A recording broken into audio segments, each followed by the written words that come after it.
This is my Cfmoto 675 SRR. I'm going to help you try and figure out if it might be the perfect sports bike for you. Now I have over 6,000 kilometers on this bike, well over 4,000 miles. That equates to about 120 hours in the seat.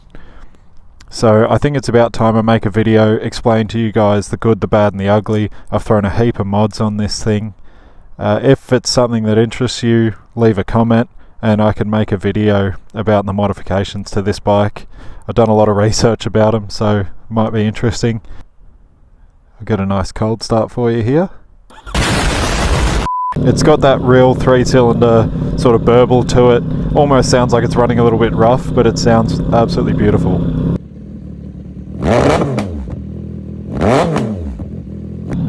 I just finished tinting the headlights and vinyl wrapped this top half.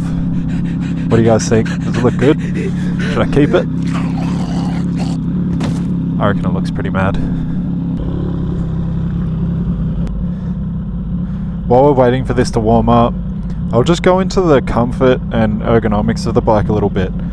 So I am about 6'2". I have roughly a 33-inch inseam length, and you can see the bend in the knee there. And then the bend in the knee when you are on the pegs, quite comfortable. It's not super squishy.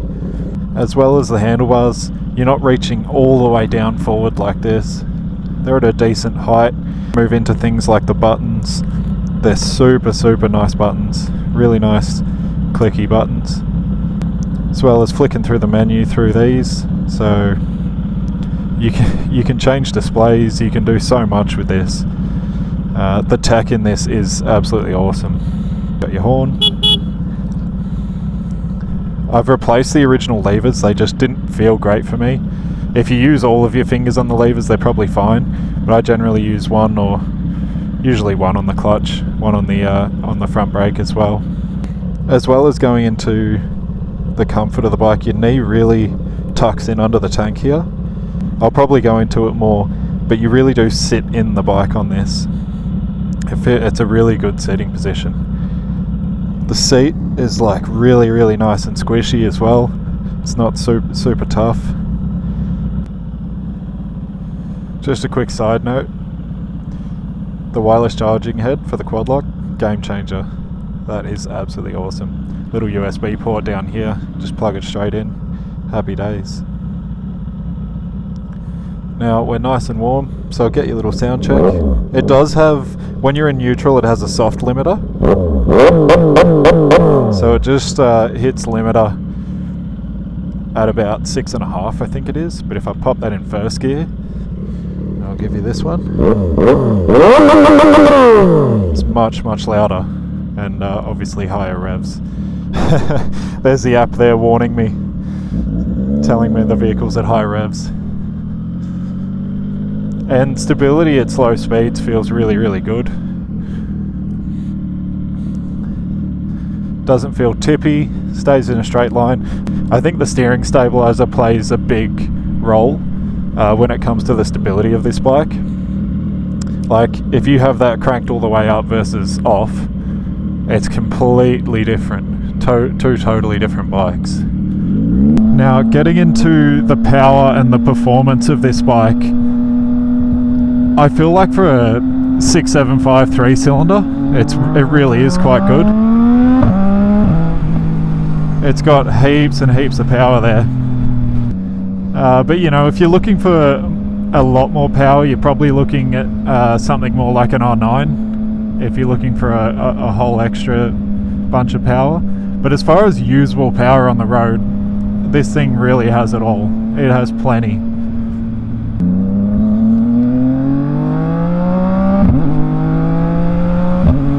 And those cracks and pops when you're taking off, it sounds so good.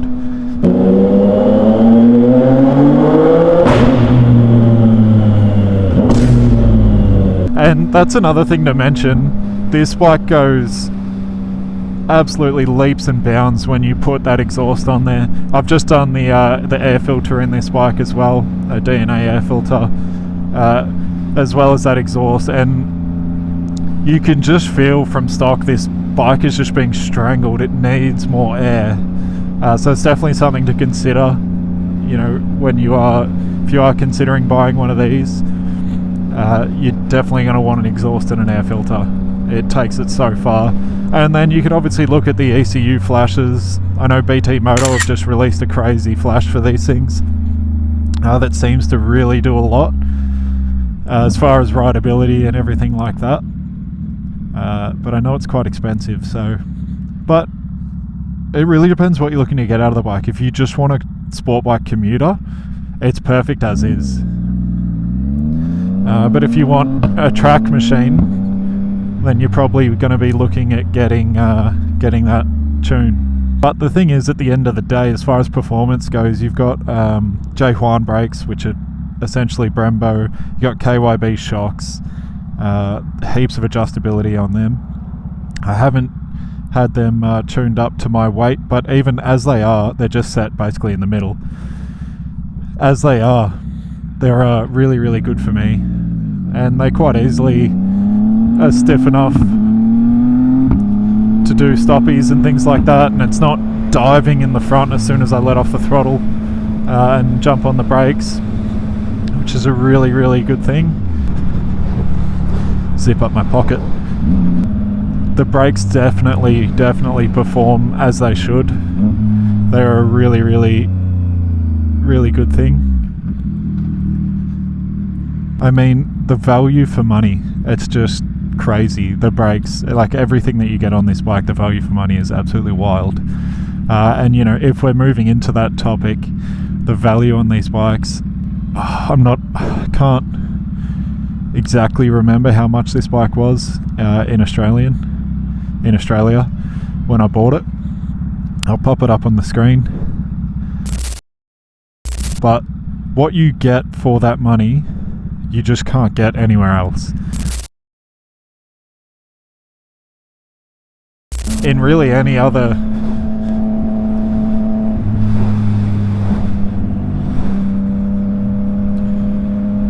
Don't know what he was beeping at. One thing this bike is missing is the auto blipper for downshifting. Like you can see there, I'm just rev matching it without the clutch, and it's perfectly smooth. But just manually blipping, you know, it's just cool to auto blip. Auto blipping, it's just fun.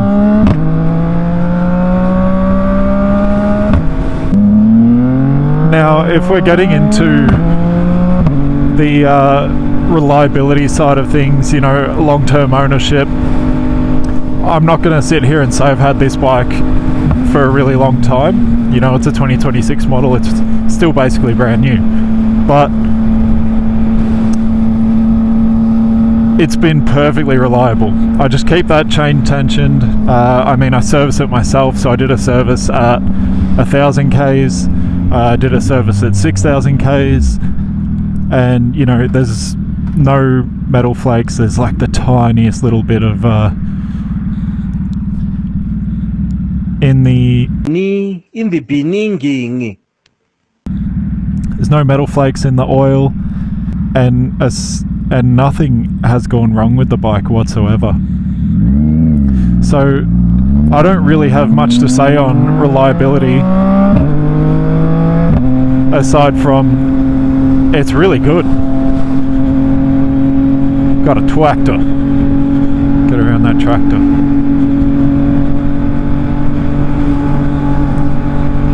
So no issues with reliability. Seems to be really, really good. Next topic I wanted to cover is being beginner friendly. You might, if you're looking at this for your first bike or first sport bike, you might sort of jump on it and go, nah, it's too heavy, it's too this, it's too that. But just trust me, go for a ride and the weight of this bike just disappears. It has a really, really good center of gravity. Feels nice between the legs.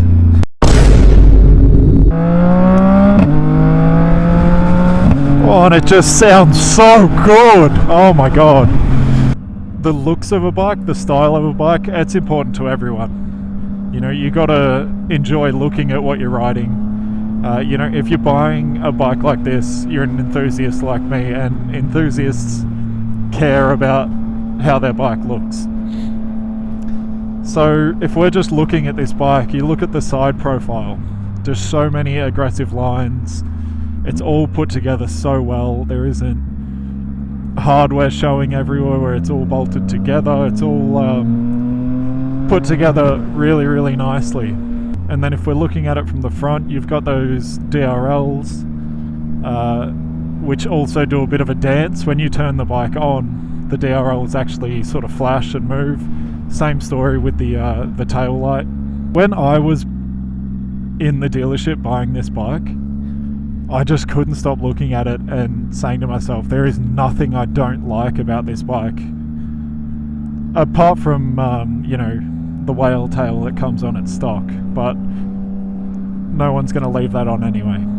Looks and style, I mean, you've got those cool little brake ducts on the front discs, the cooling ducts. What's this guy got in the trailer?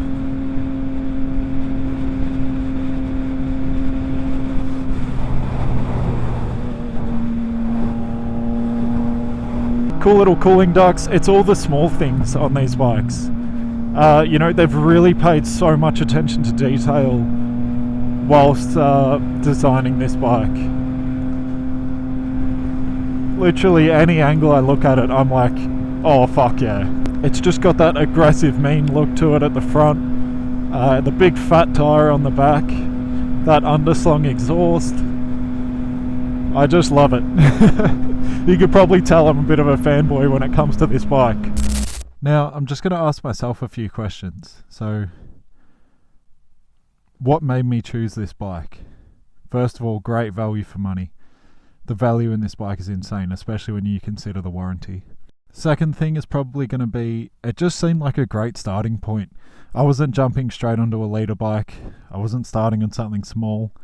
It seemed like a good middle ground where I can do track days and enjoy the power, and on the road it's going to be nice and comfortable. Just seemed like a great starting point. The next question is, what surprised me about the bike? And I just have to say how much fun it is. In general, how much fun sport bikes are. These things are so much fun. And the next one has to be probably how forgiving this bike is. I feel like you can get away with a lot just because it is still quite lightweight and the power isn't too crazy. Like, there's been times where I've accidentally cracked it on while leaning into a corner and it hasn't slid out on me, but you still learn the lesson. What do I genuinely love about this bike? Has to be the sound. This thing sounds absolutely amazing. If I don't think any videos do it justice. You just got to experience it in person.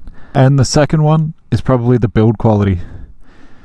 Just all the fit and finish on this bike is absolutely superb.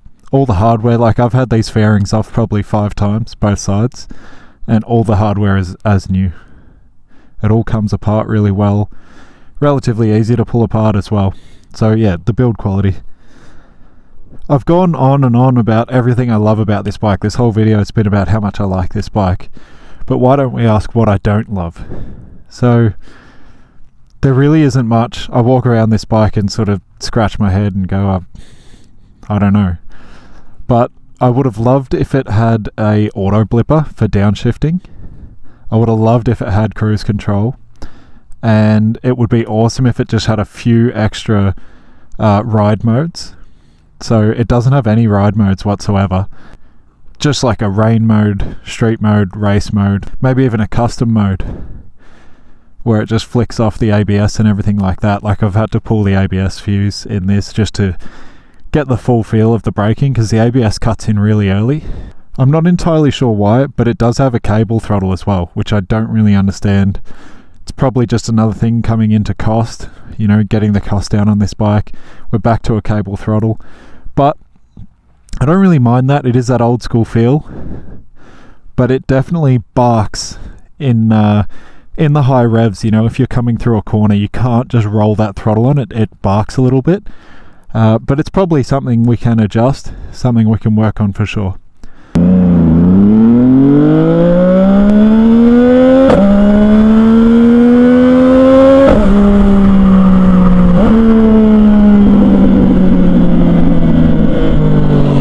with all that being said, I definitely recommend this bike for someone looking for a comfortable daily sport bike, you know, and probably someone looking for great value for money.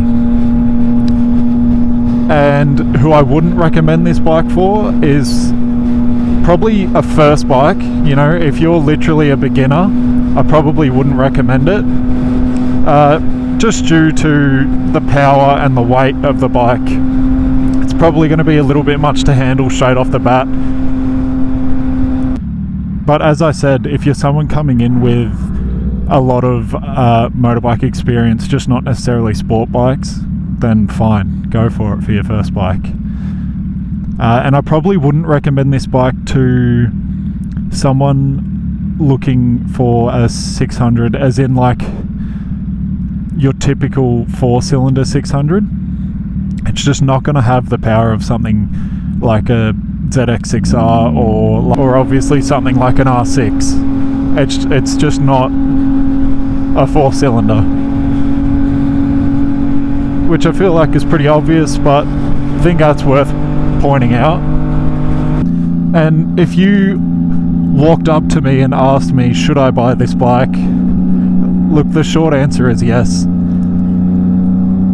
All in all, it's a really good bike. In fact, I actually had a friend of mine come up to me the other day. I bumped into him at the motorbike shop, and he asked me the question, you know. He was actually looking at a 675 NK, which is the naked version of this. And yeah, he asked me, should I buy this bike? And I walked him through my whole experience with the bike, and he proceeded to buy the bike that day. And he's been really happy ever since. So it's another good example for you. So really, that's my final thoughts on this bike. Let me know what you guys think. Would you guys buy a Chinese bike? I know that's a big hurdle for a lot of people, but they're definitely proving themselves. So yeah, I want to know what you guys think. Do you guys think it's a good choice for first-time riders? Do you not? Let me know your thoughts in the comments. And as always, I really appreciate you watching. Don't forget to subscribe, like, comment, do all those good things, and I'll see you in the next video.